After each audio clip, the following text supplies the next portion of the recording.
নমো তচ্ছা ভগবতো অরহতো সম্মা সম্বুদ্ধচ্ছা। জগৎপূজ্য মহাকারণিক তথাগত সম্যক সম্বুদ্ধ শ্রীচরণে কৃতজ্ঞ প্রণাম নিবেদন করে প্রজ্ঞাপারমিতে অংশগ্রহণকারী সকল উপাসক উপাসিকাগণের নিরোগ দীর্ঘায়ু সুখী জীবন তথা জ্ঞান বিমণ্ডিত জীবন কামনায় শুরু করতে চলেছি আজকের বিভঙ্গ আলোচনা ক্লাস।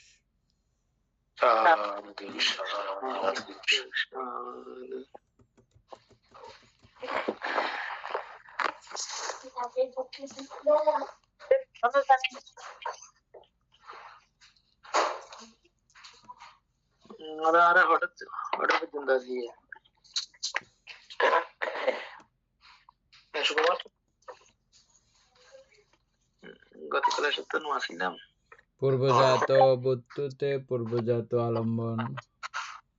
আলম্বনে উৎপন্ন হয়। 411 পেজ মনে হয়। নাম্বার হচ্ছে যে 762 মনে হয়।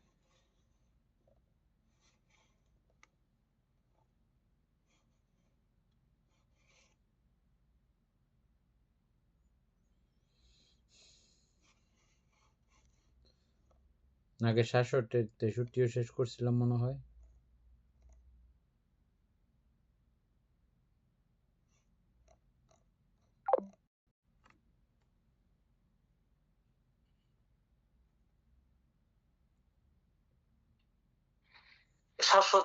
ফার্স্ট নাম্বার তো নারা ফারিয়ে পঞ্চবিজ্ঞান শেষ করছিলাম আর কি। পঞ্চবিজ্ঞান শেষ করি আর দুঃখ নির্দেশ মানে আরা 363 নম্বর পর্যন্ত 363 নম্বর পেজ মধ্যে আরা 363 ত্রিবিধ ভূমি জানতে 363 হ্যাঁ ওই ত্রিবিধ ভূমি ফজিলত নামাতে আরা ওই আমাদের 16 টাইলি আর কি। না নাম্বার কত 700 কত নাম্বার 767 নাম্বার 767 নাম্বার 767 নাম্বার তো দুঃখ নির্দেশ ফারি আসি 3 নাম্বার 300 না 363 নাম্বার 300 বন্দনা মঙ্গলক 63 নাম্বার আরা ত্রিবিধ ভূমির অন্তর্গত কুশল প্রাকৃত সম্বন্ধে যে প্রজ্ঞা ইবে না নি আরা এটা প্রতিরম আর কি মানতে ত্রিবিধ ভূমির শেষ নয় মনে হয় আরাতে না ওই পর্যন্ত ফারাগিল দে বিপ্রযুক্ত শাস্ত্র প্রজ্ঞা সে নাম্বার মতো যেমতে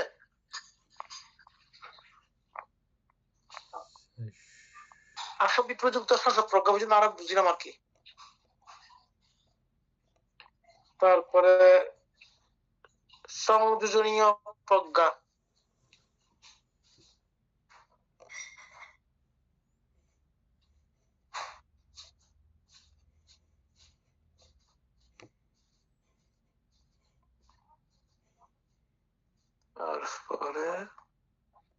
তারপরে আবার 4-5 নাম্বার আছে দে ইনুমিতে কত নাম্বার 7 নাম্বার 5 বুঝছিলাম মানে 5 নম্বর পর্যন্ত মনে হয় আর কি। ত্রিবিধ ভূমির অন্তর্গত কুশল অব্যাকৃত সম্বন্ধে যে প্রজ্ঞা সংযোজনীয় প্রজ্ঞা তা সংযোজনীয় প্রজ্ঞা। ত্রিবিধ ভূমির অন্তর্গত কুশল অব্যাকৃত সম্বন্ধে যে প্রজ্ঞা তা সংযোজনীয় প্রজ্ঞা।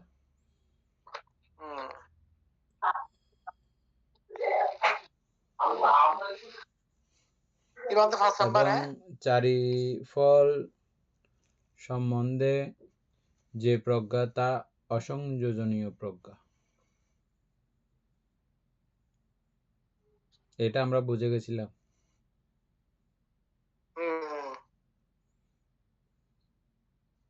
শাসা প্রজ্ঞা সংযোজনীয় প্রজ্ঞা। হ্যাঁ ঠিক আছে, এটাও এটা বুঝছিলাম বলতে। একবার রিপিট করেন।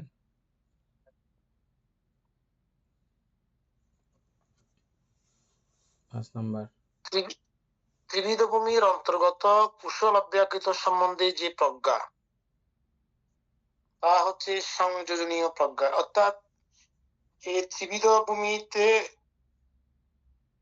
উৎপন্ন যে কুশল অকুশল ব্যতীত এগুলা আমাদেরকে সব সংযোজন ঘটাবে এই প্রজ্ঞাটা।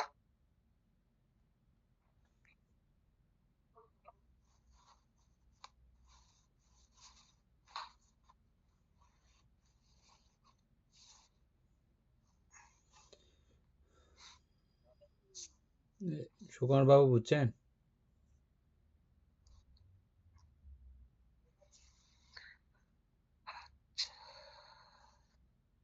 হ্যাঁ বানতে বুঝছি। বলেন।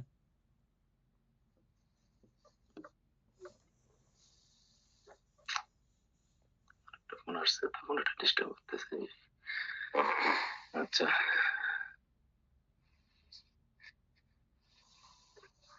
ত্রিবিধ ভূমির অন্তর্গত কুশল অব্যাকৃত সম্বন্ধে যেই প্রজ্ঞা, তার সংযোজনীয় প্রজ্ঞা।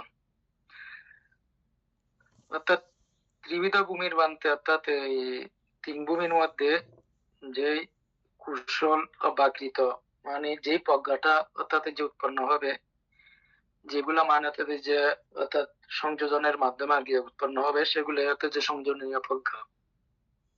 মানে এখানে ত্রিবিধ ভূমি, এগুলো কি ত্রিবিধ ভূমি অর্থাৎ যে কামরূপ, রূপরূপ, অরূপলোক, এগুলো আর কি বানতে, যেহেতু অপাইন এখানে নাই।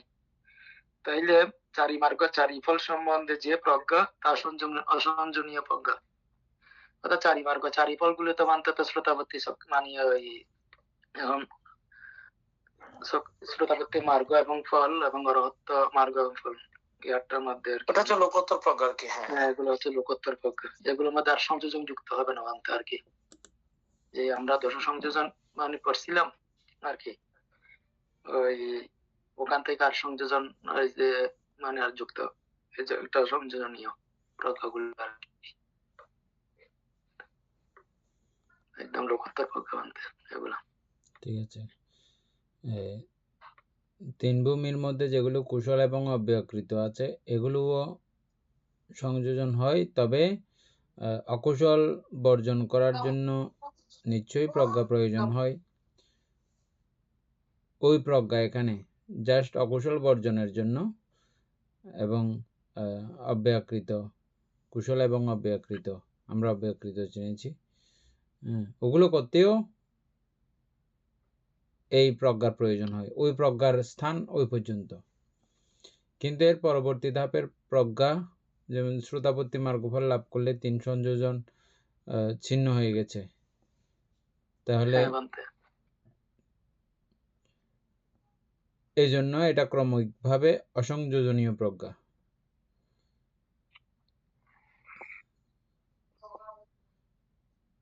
সক্রিয়তাগামী মার্গফল লাভ করলেও 3 সংযোজনই ছিন্ন আছে, আরো 2 সংযোজন হাফ ছিন্ন হয়। পুরোপুরি ছিন্ন হয় আর কি। অনাগামীতে গেলে 5টা পুরা। হ্যাঁ 5টা পুরা ছিন্ন হয়। অরহত হইলে বাকি 5টা শেষ। এই সাইডটা পুরা হচ্ছে যে অসংযোজনীয়।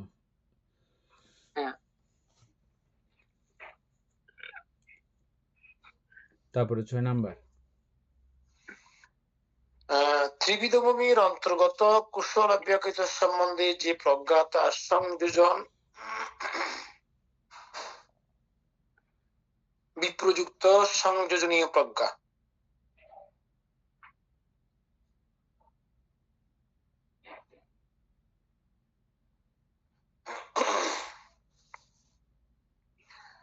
এটা মধ্যে আমরা যেটা বুঝছিলাম আগের ওইটার মতোই, একেবারে পুরোপুরি 4 নম্বরের মতোই।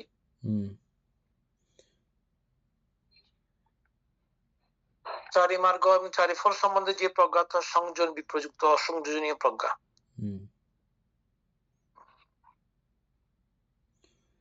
তবে ওই যে আগের মতো, আগে যেরকম করে সূক্ষ্মাতি সূক্ষ্ম ব্যবধান তফাৎ ছিল, ওরকম একটু করে তফাৎ আছে।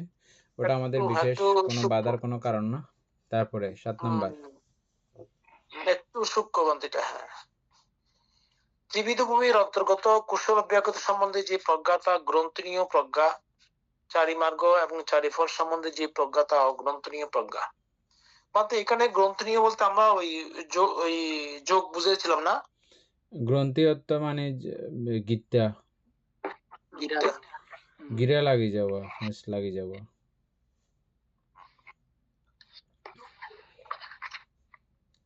এখন তো আপনারা খুব গিরাগুলো বুঝতে পারেন। যেমন একটা গিরা ছুটাইতে গেলে ওখানে আরেকটা গিরার খোলার ব্যাপার হয়ে যায়। ওই দিন আমি একটা কথা বলছিলাম, আমাদের মানে ইচ্ছা করে আমরা করি না যে, কারণ কেন করি না, ওই যে গিরা একটা খুলতে গেলে ওমা এটার উপর আরেকটা গিরা আছে, ওটা আবার খুলতে যান, ওটার উপর দেখবেন আরেকটা গিরা আছে।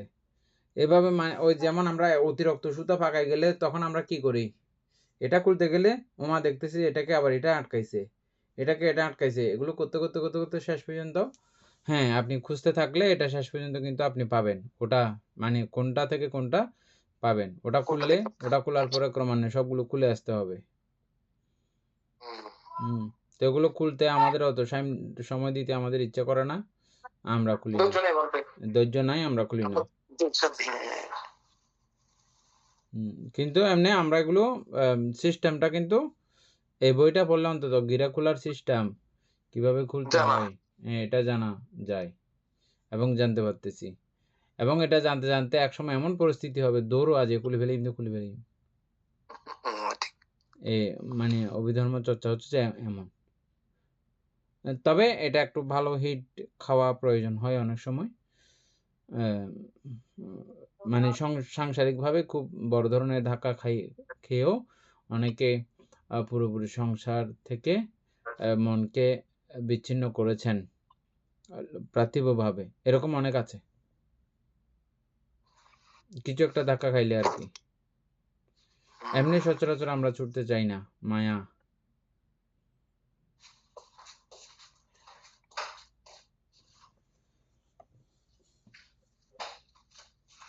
আচ্ছা, একইভাবে ত্রিবিধ ভূমির অন্তর্গত কুশল অব্যাহত সম্বন্ধে যে প্রজ্ঞা তা অগণীয় প্রজ্ঞা।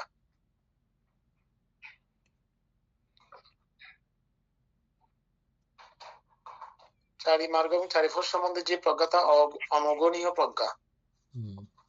চিনছিলাম আমরা, আমি হতে ভুলে গেছি অগণীয়টা কি। অগণীয় হচ্ছে যে মানে মহাসাগরের মধ্যে অন্ত পাওয়া যায় না, শেষ পাওয়া যায় না, আরে বাঁচতেছি বাঁচতেছি, কোনো কুল কিনারা নাই।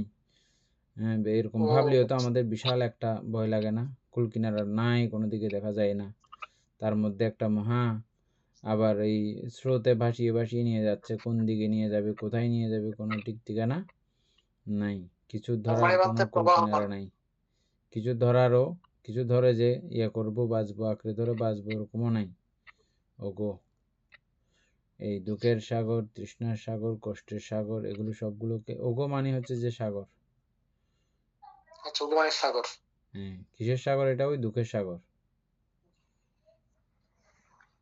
কষ্টের সাগর, যে সাগর থেকে কুল কিনারা খুঁজে চেষ্টা করতেছে বলতো আমরা এখন।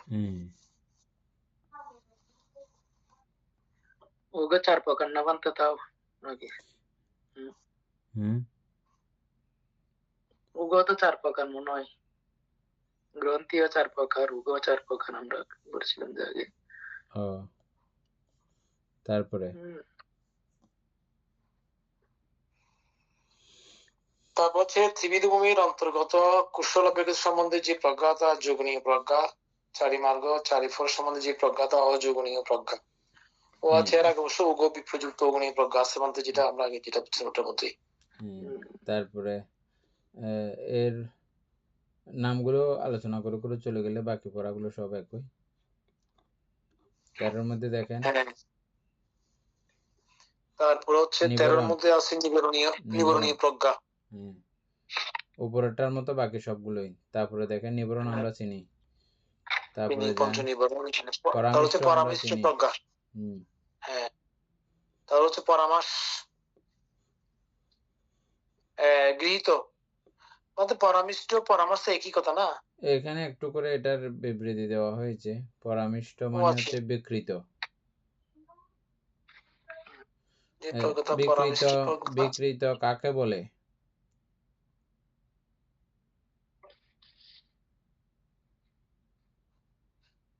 যেটা যেরকম সেটাকে অন্য ব্যতিক্রম করে করার মধ্যে বিকৃত, মানে একটা নাম তাকে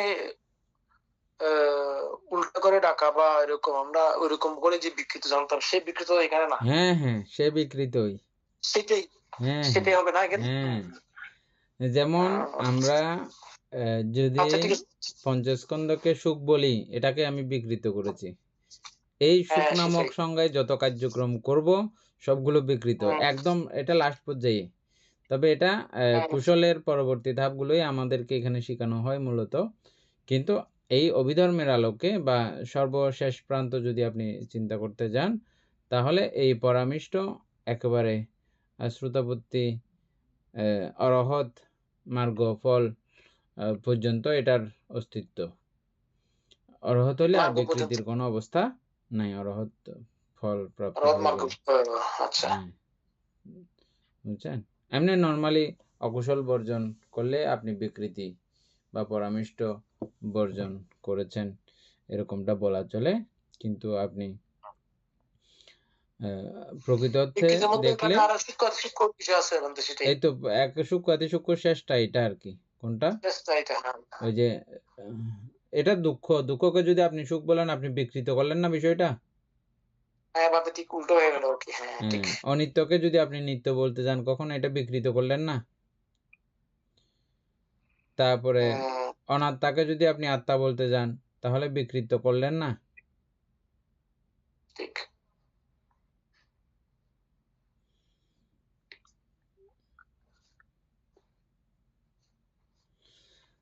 সাক্কায়া দিট্টি বিচিকিঞ্চিতাঞ্চ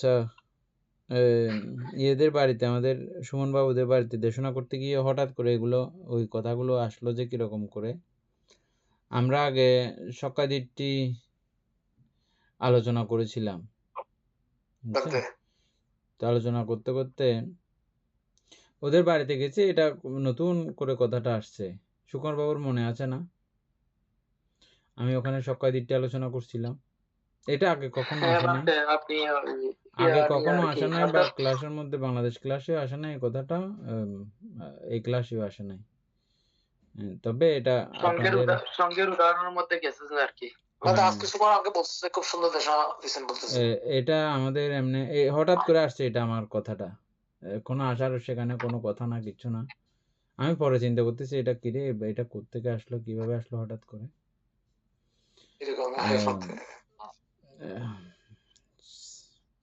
সাক্কায়া দিট্টি, সাক্কায়া দিট্টি বলতে আমরা এতদিন কি আলোচনা করেছিলাম?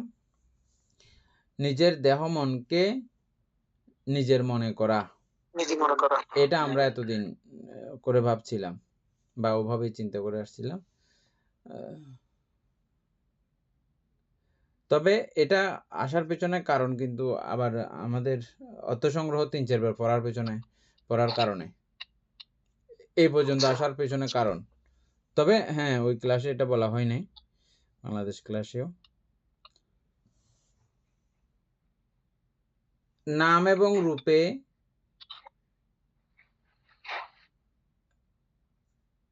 কোনো অবস্থা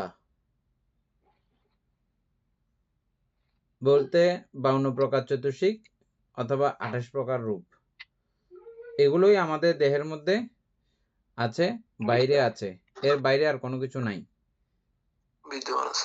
হ্যাঁ, এই রূপ এবং নামের কোনো ক্ষুদ্রাতি ক্ষুদ্র অংশও আমি প্রকাশ করতে পারে না, আমার এরকম প্রকাশ করতে পারে না। এই জায়গাটা বুঝা, যখন বুঝে তখন তিনি সাক্কায়া দিট্টি মুক্ত।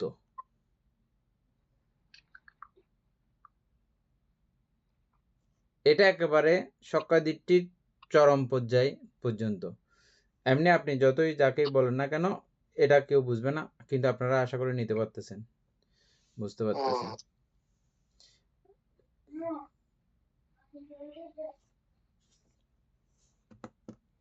উপাসক সক্কাদিত্য সম্পর্কে আগে থেকে একটু কি পরিষ্কার ধারণা হলো? হ্যাঁ বান্তে, পরিষ্কার ধারণা আমার মতো আগে হয়েছে আপনার গত মাসে বা এই কয়েক মাস আগে আপনি একটা দেশনা বলেছিলেন যে আমাদের এই পঞ্চ উপাদান স্কন্ধ, সত্যিকার অর্থে ওইখান থেকে ওদিন থেকে আমার ওই বিষয়টা একটা মানে এর মধ্যে আসছে। আমি এটাকে প্র্যাকটিস করার চেষ্টা করি সারাদিনের মধ্যেও। সেটা হচ্ছে কি আসলে আমার এই যে পঞ্চস্কন্ধ চক্ষু কর্ণ নাসিকা এগুলা এগুলো যে আমার আমি আমি আমি দেখছি চোখ দিয়ে সুন্দর জিনিস, যখন এরকম করে চিন্তা করি তখন আসলেই আমার এখানে দুঃখ উৎপন্ন হয়। যখন এটা আমি মনে করব না তখন আসলে এখানে দুঃখটা অনেকটা কমে যায়। এটা আমি প্র্যাকটিক্যালি বুঝতে চেষ্টা করেছি এবং সেটাই হয়, দেখা যাচ্ছে। আমার ওইখানে ওই যে আমার ওই পঞ্চ ইন্দ্রিয় দ্বারা দিয়ে যে সমস্ত বিষয় উৎপন্ন হয়, এগুলো যখন আমার আসক্তি উৎপন্ন হয়, আসক্তি আমার উৎপন্ন হবে সেটা স্বাভাবিক, এটা হওয়ার কথাই। কিন্তু আমি চেষ্টা করি ওইখান থেকে নিজেকে বের করে নিয়ে আসার জন্য, কারণ দেখি যে না, আমি আসক্তি উৎপন্ন করে আমি দুঃখগ্রস্ত হই। যখন আসক্তিটা বোঝার চেষ্টা করি তখন আমার ওই দুঃখটা কম লাগে। তার মানে কি আমি ওখান থেকে বেরিয়ে আসার চেষ্টা করতেছি। এবার মাত্র আমি ঠিক এই জায়গায় থাকেন, আমি একটু জোড়া দিই এখানে। হ্যাঁ, ঠিক এই জায়গায় থাকেন, ওইখান থেকে বলতেছিলাম এই জায়গায় থাকেন, ঠিক এই জায়গায় থাকেন। আমি আপনাকে এখানে একটা বিষয় বলবো।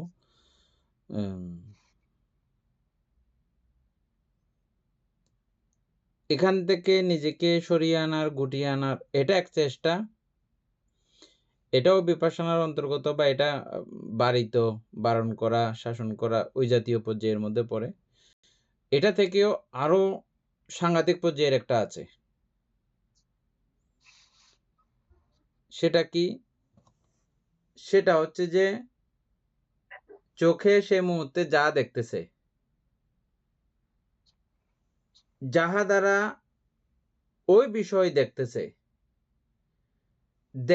যে সেটা কি, যে দেখতেছে সেটা কি, দুটাকেই বিভাজন করা, চিত্তচঞ্চল না করে ওই জায়গাতে স্থির থেকে ওই বিষয়ের মধ্যে, ওই বিজ্ঞানের মধ্যে থেকে, এই বিজ্ঞানটা উৎপন্ন হওয়ার পিছনে এর চোখ ছিল, ও রূপ ছিল। তাহলে চোখটা কি, কিসের কিসের তৈরি? আপনার এখন সব জানা আছে। এটা এইভাবে এটা তৈরি হয়েছে, এই কারণে এটা তৈরি হয়েছে।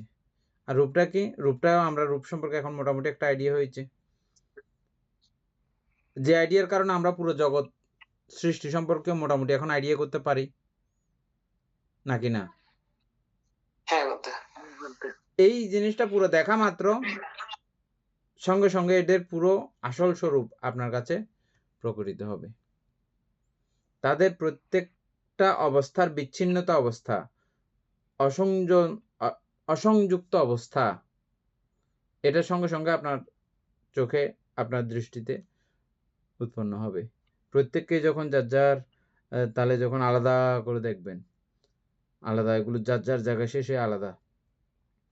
আলাদা মানে সেখানে আরেকটা বিশাল ঘটনা ঘটে গেছে। কি আলাদা মানে? এখানে আর কিছু নাই। আলাদা হইতে গেলেই এগুলো আর কিছু নাই। এদিকে আপনি আলাদা করেছেন, আর আলাদা হয়েছে মাত্র যে মুহূর্তে এগুলো আলাদা হয়েছে, সে মুহূর্তে বাহ্যিক রূপের ছাড়িয়েও কিছু নাই, যে এগুলোকে দেখতেছিল এতক্ষণ সেখানেও কিছু নাই। খুব ছোট্ট একটা টেকনিক কিন্তু এটা। ওটা হচ্ছে যে আপনি জোর করে সরাই আনবেন, এই এদিকে এটা এটা এটা সমস্যা, এটা সংযোজন হবে, এটা সংযোজন হবে, এটা ওগ হবে, এটা নিবারণ হবে, হ্যাঁ, এই জাতীয়গুলো ওটাইও আছে, কিন্তু এটা আমাদের এই বই পড়ার বদৌলত এই পর্যন্ত দেখে যাওয়া, এই পর্যন্ত দেখে ফেলা। এটা অতি তীক্ষ্ণ ইন্দ্রিয় যারা, তারা এই পর্যন্ত দেখেন আর কি। আমাদেরকে এটা ভাগ করে দেওয়া হয়েছিল, মানে কে কদ্দূর পর্যন্ত কোনটা কোনটা নিয়ে ভাবনা করবে, ধ্যান করবে। যদিও বা সবগুলো বিধর্মের কথা, কিন্তু কে কোন পর্যায়ের মানুষ কোনটা কোনটা করবে, কে কদ্দূর পর্যন্ত বুঝতে পারবে।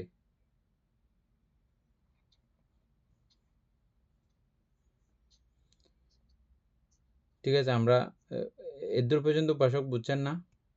সুকুমার বাবু বুঝছেন না? বানতে। হ্যাঁ বানতে।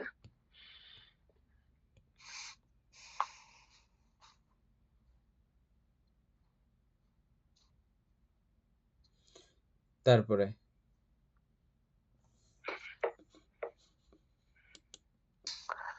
আচ্ছা, ত্রিবিধ ভূমির অন্তর্গত বিপাক সম্বন্ধে যে প্রজ্ঞাতা উপাদীন্য প্রজ্ঞা, এটাও কিন্তু আমরা আগে জেনেছি। শুধু নামগুলো পরে পরে ইয়ে করেন। উপাদীন্য। আচ্ছা বলতে এখানে আর কিছু যুক্ত আছে না এটার মধ্যে? উপাদীন্য প্রজ্ঞা, ত্রিবিধ ভূমির কুশল, ত্রিবিধ ভূমির ক্রিয়া অব্যাকৃত।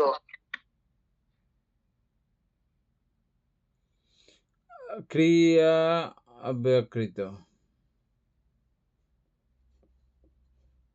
ত্রিবিধ ভূমির অন্তর্গত কুশল অব্যকৃত সম্বন্ধে যা 19 নম্বর না এটা? 17 নম্বর বানতে। 17 নম্বর। ত্রিবিধ ভূমির অন্তর্গত বিপাক সম্বন্ধে যে প্রজ্ঞা তা উপাদীন্য প্রজ্ঞা। ঠিক আছে। না উপাদীন্য নয় তো বানতে, অনুপাদীন্য। না 17 নম্বরে গৃহীত উপাদীন্য হবে, যেটা অনুপাদীন্য হবে। অনুপাদীন্য হবে পর লাইনটা। আচ্ছা না ত্রিবিধ ভূমিটা ঠিক আছে, কিন্তু এরপরটা মানে যে অবশ্যই ওখানে উপাদীন্য তো অবশ্যই ত্রিবিধ ভূমির প্রথম উপাদীন্য ত্রিবিধ ভূমির মধ্যে কুশল ত্রিবিধ ভূমির ক্রিয়া। ত্রিবিধ ভূমির কুশল ত্রিবিধ ভূমির ক্রিয়া অব্যকৃত। ত্রিবিধ ভূমির ঠিক আছে তো বানতে, ত্রিবিধ ভূমির ক্রিয়া আছে না। হ্যাঁ তারপরে চারি মার্গ এবং চারি ফল সম্বন্ধে যে প্রজ্ঞা তা অনুপাদীন্য। হ্যাঁ ঠিক আছে, এটা ভুল নাই, ভুল তো নাই, ভুল নাই বা ব্যতিক্রম কিছু তো নাই, একই তো আগের সিস্টেমে। না ওইখানে বাতি আছে বলছি বুঝলেন না বলতে। ও আচ্ছা, এটা ভাগ করছে এটা। হ্যাঁ তারপরে 18। তারপর হচ্ছে উপাদীন্য প্রজ্ঞা, ওটা উপাদীন্য গৃহীত প্রজ্ঞা, এটাও তো উপাদীন্য প্রজ্ঞা না, এটা হচ্ছে উপাদানীয় প্রজ্ঞা। উপাদানীয়। হ্যাঁ। তারপর হচ্ছে উপাদান বিপ্রযুক্ত, তারপর হচ্ছে সংশ্লেষিক প্রজ্ঞা, তারপর হচ্ছে ক্লেশ বিপ্রযুক্ত প্রজ্ঞা, সংশ্লেষিক প্রজ্ঞা, আর হচ্ছে বিতর্ক বিপ্রযুক্ত যে প্রজ্ঞা তা অবিতর্ক প্রজ্ঞা। বিতর্ক সম্প্রযুক্ত যে প্রজ্ঞা তা সবিতর্ক প্রজ্ঞা, বিতর্ক বিপ্রযুক্ত যে প্রজ্ঞা তা অবিতর্ক প্রজ্ঞা।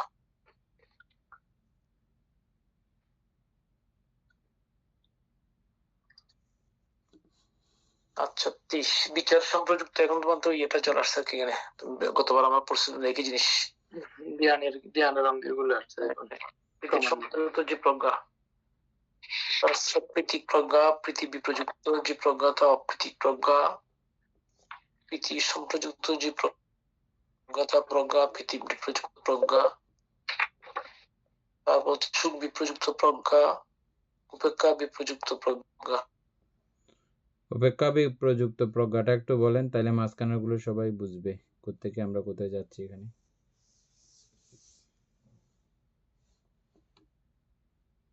পুরোটা বলেন।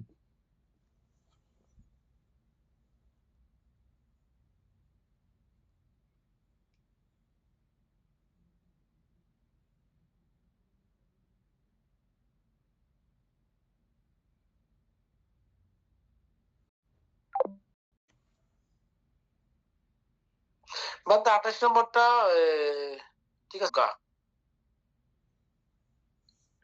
না আমি বলছিলাম যে 27 নম্বরের উপেক্ষা সম্প্রযুক্ত 27 নম্বরটা পুরো বুঝাই বলেন সবার জন্য। আচ্ছা, যা উপেক্ষা সম্প্রযুক্ত প্রজ্ঞা তা উপেক্ষা স্বগত প্রজ্ঞা, যা উপেক্ষা বিপ্রযুক্ত প্রজ্ঞা তা উপেক্ষা স্বগত প্রজ্ঞা নহে। এখানে আমি তো বুঝে বলতে পারবো না, আমি এমনি চেষ্টা করতেছি।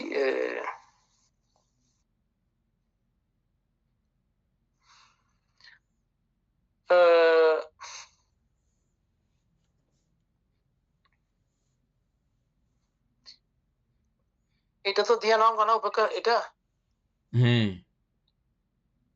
ও আচ্ছা, ধ্যানাঙ্গ উপেক্ষা সহজ। বলতে এখানে ধ্যানাঙ্গের মধ্যে উপেক্ষা সম্পর্কিত প্রজ্ঞা, এখানে আমরা এর আগে হচ্ছে সুখ, প্রীতি, সুখ, একাগ্রতা, তারপর হচ্ছে সুখ, একাগ্রতা, উপেক্ষা, এটা চতুর্থ ধ্যানের ইয়ে না?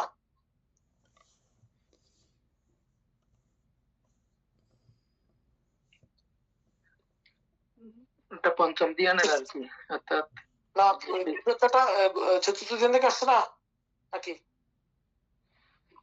এমনি তো পঞ্চম বিভাগে ধ্যান। ভাগ করছে আর কি, পঞ্চম ধ্যান। পঞ্চম ধ্যান। পঞ্চম ধ্যান না, একাগ্রতা আছে, একাগ্রতা পূর্বকাটা আসছে, হ্যাঁ উপেক্ষা লাস্ট। সূত্র পিটক মতে চতুর্থ ধ্যান, চতুর্থ ধ্যান, হ্যাঁ। আর আমাদের অভিধর্ম পিটক মতে পঞ্চম ধ্যান। পঞ্চম ধ্যান, হ্যাঁ ঠিক আছে।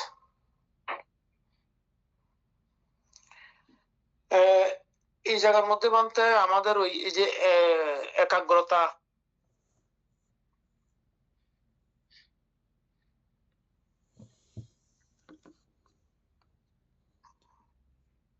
সুকুমার বাবু বুঝে বলতে পারবেন? বলে বলো তো, আমার বুঝে তো আসতেছে না এটা। এটা বানতে আমরা ওই প্রীতি সুখ মানে তাদের যে বিতর্ক বিতার প্রীতি সুখ একাগ্রতা, অর্থাৎ ওই যেটা পঞ্চম ধ্যানের প্রজ্ঞা আর কি, উপেক্ষিত আর কি। হ্যাঁ, তাইলে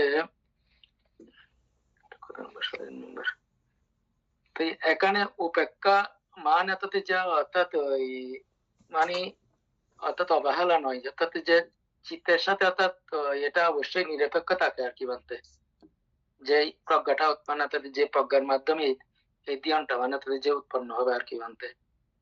তো এই আমার অর্থাৎ ওই যে আমি ওই যেমন আনন্দ লাগতেছে আনন্দিত নই, অথবা অর্থাৎ দুঃখ লাগতেছে দুঃখের দিকেও নেই, অর্থাৎ দুইয়ের মাঝে অর্থাৎ যে সামঞ্জস্য মানে তাদের যে থেকে মানে উপেক্ষিত হওয়া আর কি বলতে। ওই যে মানে আমি তত্ত্ববোধ আমরা পড়ছিলাম, হ্যাঁ এটাই আর আমি এইভাবে মানাতে যে ওই মানে একটু বোঝার জন্য মানাতে যে চেষ্টা করছিলাম আর কি মানতে মনে হচ্ছে। তো তাইলে আপনি আরো মানে তাদের যে সুন্দর করে অর্থাৎ বুঝিয়ে বললে ভালো তন্ত্র হতো। মধ্যস্থতা শুধুমাত্র এগুলো সরাসরি প্রজ্ঞা ভাবনার সঙ্গেই যুক্ত, আর এই উপেক্ষাটা প্রজ্ঞা ভাবনা ছাড়াও নর্মাল লৌকিক ধ্যানের সঙ্গেও যুক্ত উপেক্ষা। যুক্ত, হ্যাঁ হ্যাঁ যুক্ত, হ্যাঁ বলতে। তো সুতরাং উপেক্ষা এটা আর তন্ত্র মধ্যস্থতা সবসময় হবে এরকম না।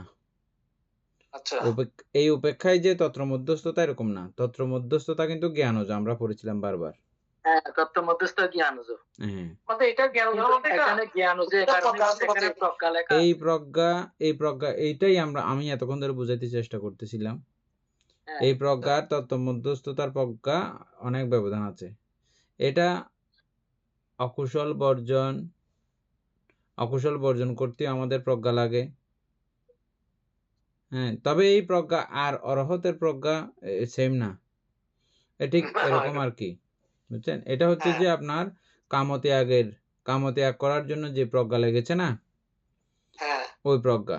আচ্ছা, আরেকটা বিষয় আছে সেখানে, এই প্রজ্ঞা কথার সঙ্গে আরেকটা বিষয় আপনি সংযুক্ত করতে পারেন।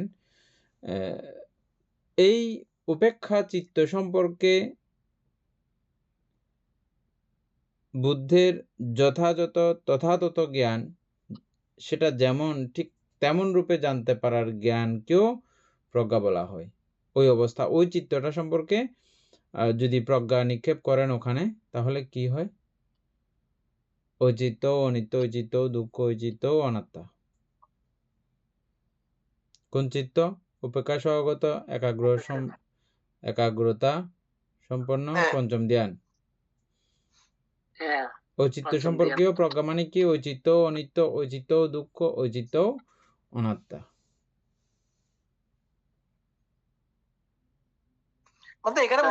এখানে বানতে কোন চিত্তটা মানে তো উৎপন্ন হবে যে একটা এক্সাইট আমি বললাম এখন, বুঝছেন? এরপরটা দেখেন, না এরপরটা দেখেন উপেক্ষা সহগত উপেক্ষা সহগত প্রজ্ঞা, এখানে উপেক্ষা সম্প্রযুক্ত প্রজ্ঞা, এখানে উপেক্ষা সম্প্রযুক্ত প্রজ্ঞা, এখানে উপেক্ষা সহগত প্রজ্ঞা, এই দুইয়ের মধ্যে তফাৎ ব্যবধানটা ওই আমরা আগে পড়েছিলাম যে ওরকম সূক্ষ্মাতিসূক্ষ্ম একটু ব্যবধান এখানে আছে, দুইটা একই না, দুইটা একই হচ্ছে কিন্তু লেখা হয় নাই, এমনি আমরা বুঝতে দুইটা একই লাগলেও দুইটা কিন্তু একই না। আচ্ছা, এরপর লাইন দেখেন, যা উপেক্ষা বিপ্রযুক্ত প্রজ্ঞা তা উপেক্ষা সহগত প্রজ্ঞা নহে। ঠিক আছে, এই কথাও এই কথার সঙ্গে একই না। উপেক্ষা বিপ্রযুক্ত, উপেক্ষা বিপ্রযুক্ত মানে হচ্ছে যে উপেক্ষা এখানে নাই, বিযুক্ত। হ্যাঁ, উপেক্ষা বিপ্রযুক্ত বলতে আমার দুইটা ব্যাপার আসতেছে।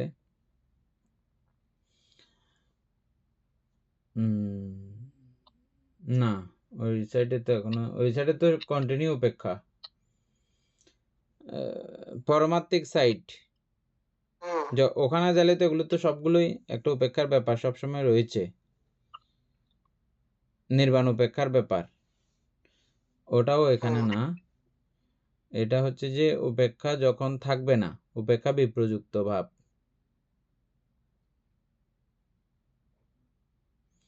এটা চ্যাটজিপিটি থেকে দেখলে আবার সুন্দর করে আমরা উপমা সহ বুঝতে পারতাম পুরোটা। আবার এটা বারবার প্রত্যেক দিন একবার একবার রিফ্রেশ করা দরকার ওই জায়গাগুলো, একই কিন্তু বারবার একটু দেখলে আবার মনে থাকে। ভান্তে তাহলে এখানে এই অবস্থার মধ্যে এখানে সুখকে এই উপেক্ষাটার কথা জানতে চাচ্ছেন আপনি? এই উপেক্ষাটা হচ্ছে যে সুখকে উপেক্ষিত করা, এবং চতুর্থ ধ্যানে যেই যেই মানসিক প্রবৃত্তিগুলো ছিল ওগুলো সবগুলোর প্রতি উপেক্ষা ভাব উৎপন্ন করা। উপেক্ষা ভাব উনি কোনো জোর করে উৎপন্ন করেন এরকম না, এটাতে উনি আর স্বস্তি বোধ করেন না, এবং মানুষের এটা ইচ্ছা, আপনার আমার প্রত্যেকের ইচ্ছা যে যেখানে আছি সে অবস্থান থেকে আরেকটু কিভাবে উন্নত এবং শ্রীবৃদ্ধ হব, এটা প্রত্যেকের একটা চাহনি। ধ্যানীরা সাধকরা চতুর্থ ধ্যান লাভ করার পরেও এর থেকে আরো কোনো উন্নততর অবস্থা খুঁজতে গিয়ে এই অবস্থাতে পৌঁছেন, এবং এক পর্যায়ে গিয়ে এই সুখটা তাদের কাছে সরাসরি ওই দুঃখ অনুভূতির সঙ্গে উৎপন্ন না হইলেও একটা বীতশ্রদ্ধা বা বিতৃষ্ণা ভাব ওই সুখের প্রতি উৎপন্ন হয়ে তারা এক পর্যায়ে উপেক্ষিত হয়ে থাকতে ভালোবাসেন।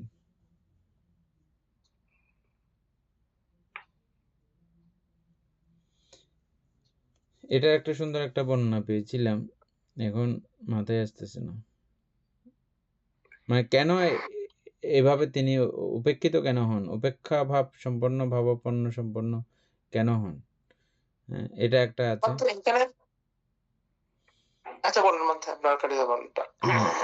এখানে একটা আছে, আরেকটা ব্যাপার আছে যে তিনি পুরো তার শারীরিক মানসিক সমস্ত বিষয়কে তিনি এগুলোর সঙ্গে সংযুক্ত থাকতে ওনার পছন্দ হচ্ছে না, ভালো লাগতেছে না, এগুলোর সঙ্গে পুরোটা বিচ্ছিন্ন হয়ে থাকার, যে এগুলোকে উপেক্ষা করে থাকার যে একটা মানসিক অবস্থা তৈরি হয়। তবে এই অবস্থা এবং পরমাত্মিক জগতের যে দেহমন ত্যাগের যে অবস্থা, এটা দুইটা এক না, দুইটার মধ্যে একটু তফাৎ ব্যবধান আছে। তবে এখানেও বলা হচ্ছে যে কি ওটাও কিন্তু একটা মনের এই সমস্ত সুখ দুঃখ আদি, শরীরের সুখ দুঃখ আদি, এগুলোকে উপেক্ষা করে থাকতে তিনি পছন্দ করেন, এগুলো কোনোটার সঙ্গে তিনি সংযুক্ত হয়ে থাকতে পছন্দ করেন না। তবে কথা হচ্ছে যে লোকোত্তর সাইডের এই অবস্থা এবং লোকীয় সাইডের এই উপেক্ষা, এগুলো দারুণ ধরনের তফাৎ ব্যবধান আছে, জ্ঞানের দারুণ ধরনের তারতম্য আছে। উপাসক বলেন কি বলতে চাইছেন?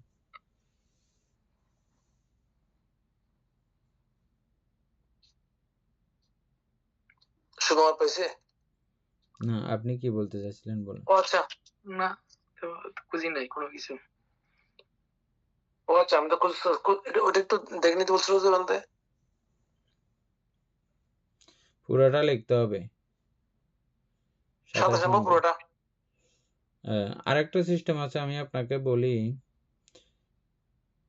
লিখতে বেশি কষ্ট হইলেও ঠিক ওই জায়গাটাকে স্ক্রিন করা যায়। হ্যাঁ, স্ক্রিনশট নেওয়া যায়, নিয়ে এটা দিলেও হয়ে যায়।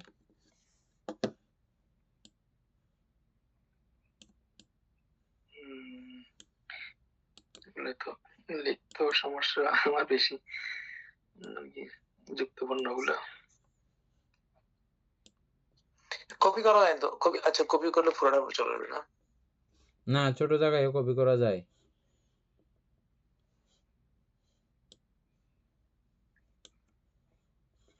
এগুলো ছোট ভাষা থেকে একদিন দেখে নিতে হবে কিভাবে ইয়ে করতে হয়, সিকিউরিটির মাধ্যমে ছবি তুলে।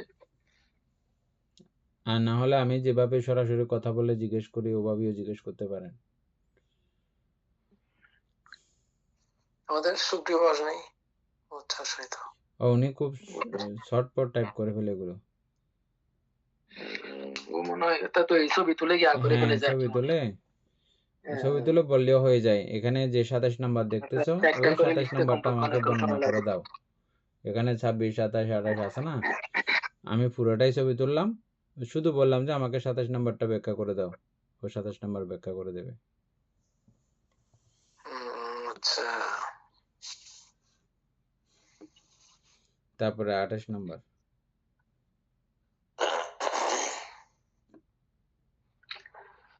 আচ্ছা, কামবাচক কুশল অব্যকৃত সম্বন্ধে যে প্রজ্ঞা তা কামবাচক প্রজ্ঞা।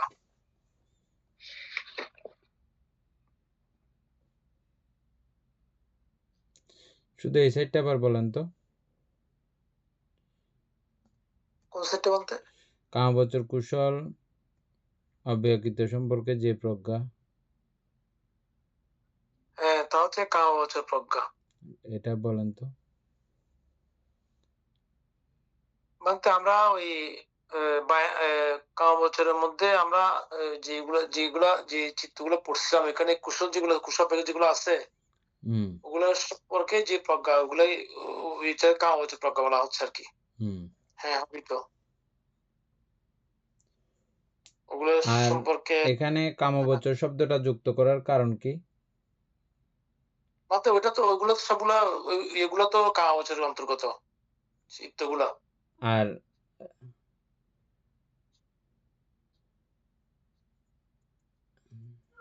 আচ্ছা, আমি চেষ্টা করতেছি।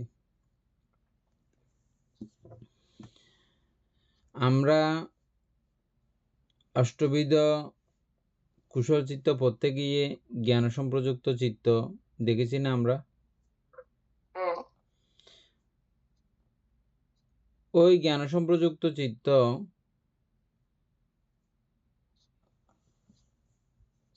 যখন আমরা এখন যেমন আমাদের প্রজ্ঞা উৎপন্ন হচ্ছে, ক্রমান্বয়ে প্রজ্ঞা উৎপন্ন করতেছি, এই প্রজ্ঞা উৎপন্ন করে আমরা কুশল কর্ম সম্পাদন করি না? ক্রমান্বয়ে কুশলকে বর্ধিত করে চলেছি না ওই প্রজ্ঞাকে কেন্দ্র করে?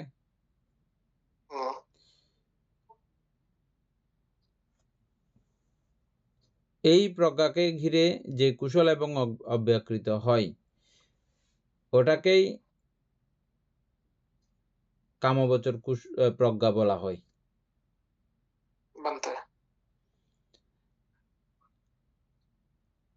আরেকটা কথা হতে পারে, তবে লাইনের অনুসারে হবার কোনো ব্যাপার নাই। আমি যেটা কিছুক্ষণ আগেও ওই ইয়ার মধ্যে ওই চিত্রের বেলায় বলে ফেলছিলাম, এটা সিস্টেমিলি কিন্তু হওয়ার কথা না। সেটা হচ্ছে যে ওই কামবচর চিত্তকে অনিত্য দুঃখ অনাত্মার আকারে দেখা, এটা সেই পর্যন্ত যাওয়ার কথা না। প্রজ্ঞা নাম ঠিক আছে, প্রজ্ঞা ঠিক আছে, প্রজ্ঞা হইলেও এটা লোকীয় প্রজ্ঞা। তাতে কোনো সন্দেহ নেই, আমাদের লৌকিক প্রজ্ঞা অবশ্যই কামাবতের মধ্যে সবগুলো তো লৌকিক প্রজ্ঞা। হ্যাঁ,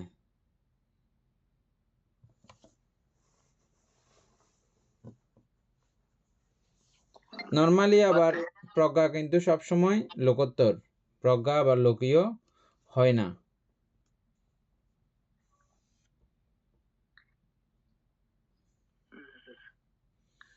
আমরা যদিও বা হ্যাঁ নরমালি আমরা বিচার করতেছি এখন, যখনই আমরা প্রজ্ঞা সম্প্রযুক্ত থাকি, হ্যাঁ, তখন আমরা বলতেছি এটা প্রজ্ঞা, লোকীয় প্রজ্ঞা। কিরকম, কোন সময়ে? যেমন আমরা মাঝে মধ্যে একটা চিত্ত করতেছি, চিত্ত উৎপন্ন করতেছি, চিত্ত উৎপন্ন করা মাত্র এটা এই চিত্ত অনিত্য বুঝতে পারি, এই চিত্তের অনাত্মতা বুঝতে পারি, এই চিত্তের দুঃখতা বুঝতে পারি। তাহলে সেই চিত্ত সম্পর্কে কিন্তু আমার কি উৎপন্ন হয়েছে? প্রজ্ঞা উৎপন্ন হয়েছে। সেটা কিন্তু প্রজ্ঞা, ঠিক আছে, তবে লৌকিক প্রজ্ঞা। আর লোকোত্তর প্রজ্ঞা হচ্ছে স্থায়ী, যেটা পর্যন্ত উঠেছে থেকে আর নামে না।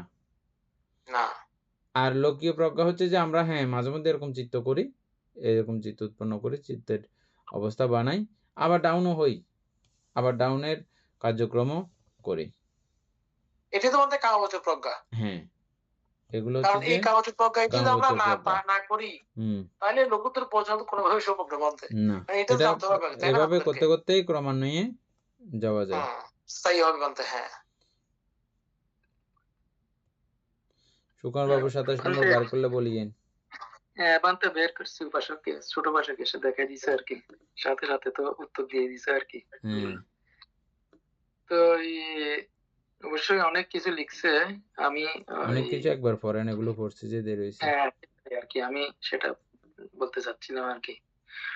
অভিধর্মের পরিভাষায় সম্প্রযুক্ত মানে হলো সংযুক্ত থাকা, আর স্বগত মানে হলো একসাথে উৎপন্ন হওয়া।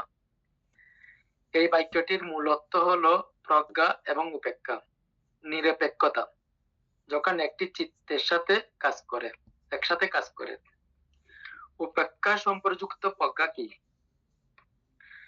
যখন আপনার মনের কোনো বিশেষ স্তরে কোন বিষয় সম্পর্কে গভীর জ্ঞান বা প্রজ্ঞা উদয় হয় এবং সে সময় আপনার মানসিক অবস্থা থাকে একেবারে শান্ত ও নিরপেক্ষ, অর্থাৎ খুব বেশি আনন্দিতও নন আবার দুঃখিতও নন, এমন অবস্থাকে বলা হয় উপেক্ষা সম্প্রযুক্ত প্রজ্ঞা।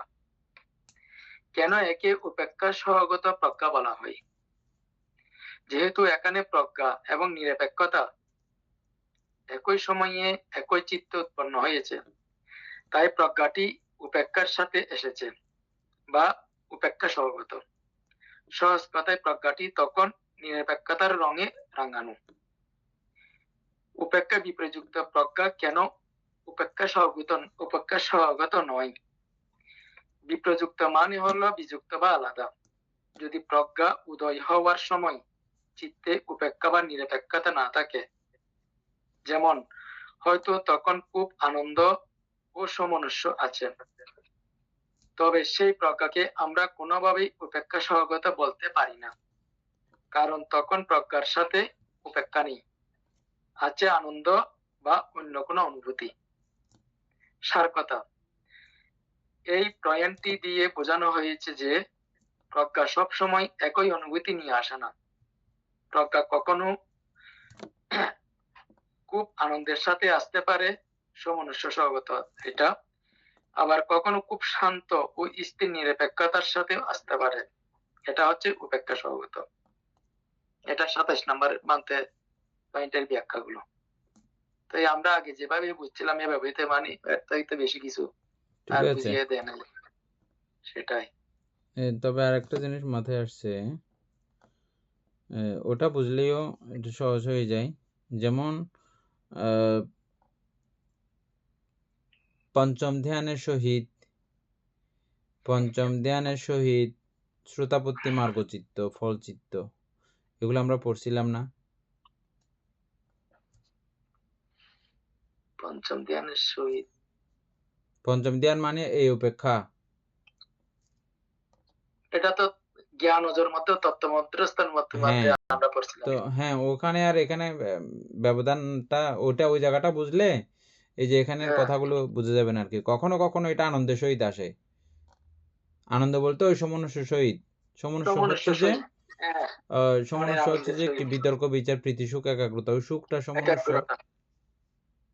হ্যাঁ মানতে এটাই। তো ওই জায়গাটার সঙ্গে মিলাইলে কখনো কখনো এটা যে ওই প্রজ্ঞা যে কখনো কখনো সমনুষ্যের সঙ্গে আসে, প্রথম ধ্যানের সঙ্গে আসে না, প্রজ্ঞা উৎপন্ন হয় না। হ্যাঁ প্রথম আসে মানতে। যদি আসে তাহলে প্রথম ধ্যান যদি থাকে ওটা নাই বলতে পারবেন আপনি। সমনুষ্য নাই এরকম তো বলা যাবে না, তখন তো উপেক্ষা না। ওই সিস্টেমে মিললে এটা মিলবে আর কি ওই কথাটা। তবে এখানে আরেকটা জিনিস দেখছি সীমানাতাতে যে মানতে অবশ্যই, যে এখন এখানে লিখছে যে আবার কখনো খুব শান্ত ও স্থির নিরপেক্ষতার সাথে আসে বা আসতে পারে, এটাই উপেক্ষা বলতেছে আবার। সেটাই তো বললো। হ্যাঁ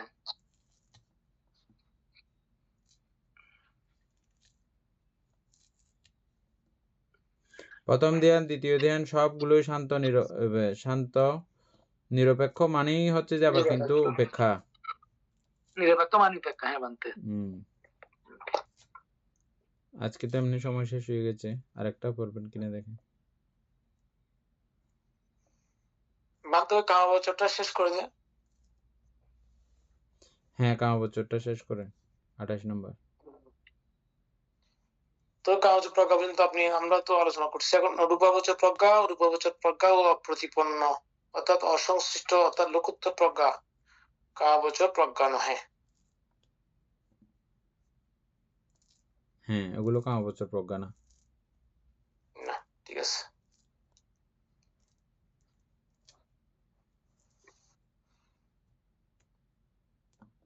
তারপর 29 নম্বর। আচ্ছা, রূপাবচর কুশল অব্যক্ত সম্বন্ধে যে প্রজ্ঞা তা রূপাবচর প্রজ্ঞা। একই কথা। তারপরে 30 নম্বর। ও রূপাবচর কুশল অব্যক্ত সম্বন্ধে যে প্রজ্ঞা তা রূপাবচর প্রজ্ঞা। এটাই সব, সেগুলো সব অর্থাৎ মানে কত পর্যন্ত গেছে দেখেন তো এগুলো। এটা না 30 পর্যন্ত আসলে বলতে এরপর আবার ত্রিবিধভূমির অন্তর্গত আসছে। 31 থেকে ত্রিবিধভূমির অন্তর্গত। আমরা 31 থেকে দেখবো আর কি। হ্যাঁ কালকে 31 থেকে দেখবো।